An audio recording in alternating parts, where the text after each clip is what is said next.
அமெரிக்காவின் ஹாலிவுட் நகரமான loss Angeles புறநகர் பகுதியில் ஒரே நேரத்தில் 3 இடங்களில் தீப்பற்றியதால் பொதுமக்கள் வீடுகளை காலி செய்து பாதுகாப்பான இடங்களுக்கு வெளியேறி வருகின்றனர். சுமார் 3000க்கும் அதிகமான ஏக்கரில் பேரழிவு ஏற்பட்டதாக கூறப்படும் நிலையில் தீயை அணைக்கும் பணியில் தீயணைப்பு வீரர்கள் போராடி வருகின்றனர்.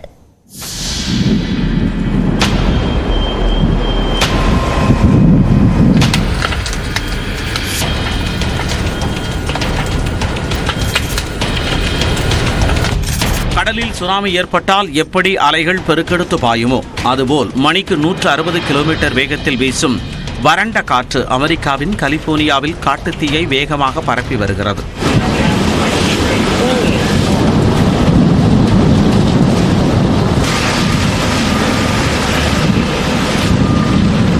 தெற்கு கலிபோர்னியாவில் போதிய மழைப்பொழிவு இல்லாத காரணத்தால் கடுமையான கோடை வெயிலின் காரணமாகவும் கடந்த சில மாதங்களாக காட்டுத்தீ ஏற்படுவது வழக்கமாக இருந்து வருகிறது.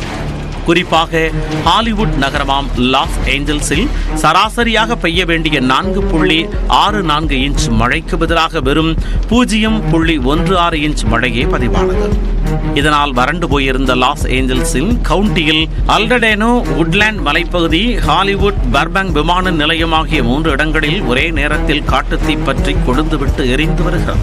இதனால் சுமார் 3000 ஏக்கரில் ஆயிரக்கணக்கான வீடுகளும் தொழில் நிறுவனங்களும் பேரழிவை சந்தித்து வருகின்றன.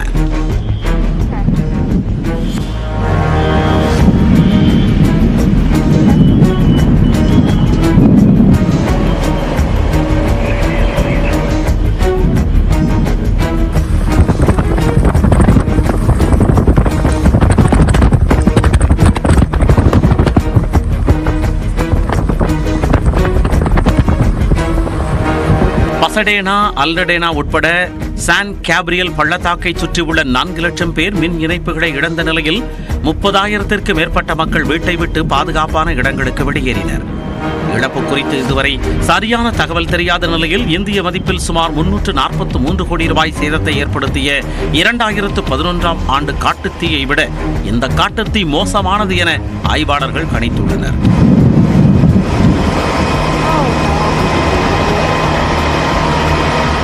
ஒரு சில நாட்களுக்கு முன்பு கடற்கரையோரமாக உள்ள பசிபிக் பாலிசேட் சுற்றுவட்டாரத்தில் ஏற்பட்ட காட்டுத்தீயால் சுமார் 4000 ஏக்கர் கடும் சேதத்தை சந்தித்தது.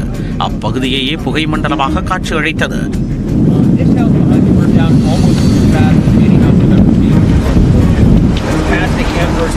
பொதுவாக சாண்டா அனா எனப்படும் வறண்ட கடல் காற்று மலைச்சரிவுகளில் வேகமாக கீழிறங்கி தட்டையான நிலப்பரப்பை தாக்கும் போது கூடுதல் வலிமை பெறுவதாக வானிலை ஆய்வாளர்கள் கூறுகிறார்கள்.